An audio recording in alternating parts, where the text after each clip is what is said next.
రాజస్థాన్లోని అజ్మీర్ దగ్గర జరిగిన లవ్ జిహాదీ కేసుని లైంగిక దాడి అంటూ చిన్నగా చూపిస్తూ కథనాలు ప్రచురించింది. పాత్రికేయ విలువలను పాతరవేసింది. రాజస్థాన్లోని బీహార్ జిల్లా బీజీనగర్లో 6 పాఠశాల విద్యార్థులను బ్లాక్మెయిల్ చేసి లైంగిక దాడి చేసిన ఘటన యావత్ దేశాన్ని ఉలిక్కిపాటు కూర్చేసింది. నిందితులంతా ముస్లింలు కావడంతో పరిస్థితి మరింత ఉద్రిక్తంగా మారింది.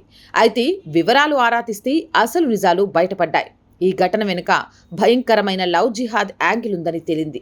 ఈ కేసులో ఇప్పటివరకు పోలీసులు ఒక మైనర్తో పాటు 9 మందిని అరెస్ట్ చేశారు. మరో 4 పరారీలో ఉన్నారు. అరెస్ట్ అయిన వారిలో కరీం కురేషి, అషిక్ మన్సారీ, రిహాన్ మెహ్మద్, సోహెల్ మన్సూరీ, సోహెబ్, అర్మాన్ పఠాన్, సాహిల్ కురేషీలను అరెస్ట్ చేసి రిమాండ్కు పంపారు. ఈ కేసు విచారణకు ఓ మహిళా సీఐని ప్రత్యేకంగా నియమించారు. ఒక వర్గానికి చెందిన వారంతా ఒక ముఠాగా ఏర్పడి లవ్ జిహాద్ పేరుతో 6 విద్యార్థుల జీవితాలతో ఆడుకున్నామని పోలీసు అధికారులు నిర్ధారించారు.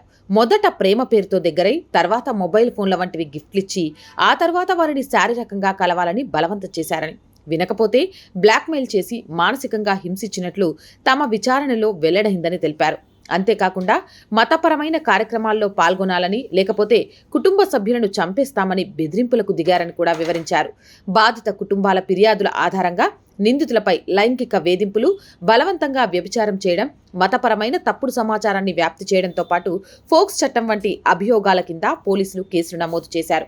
అయితే విచారణలో ఇది లవ్ జిహాద్ కోణం ఉందని స్పష్టంగా కనిపిస్తుంది. కొన్ని మీడియా సంస్థలు దాన్ని దాచేందుకు తమ సంకుచిత మేధస్సును ఉపయోగించాయి. ప్రతిదాన్ని హిందూ వ్యతిరేక యాంగిల్లో చూసే టైమ్స్ ఆఫ్ ఇండియా పేపర్ అయితే ఈ ఘటనను కేవలం లైంగిక దాడి అంటూ దాని తీవ్రతను తగ్గించేందుకు తన కళానికి పనిచెప్పింది. బాధిత చిన్నారులు, వారి కుటుంబాలపై కనీస మానవత్వాన్ని కూడా ప్రదర్శించలేకపోయింది.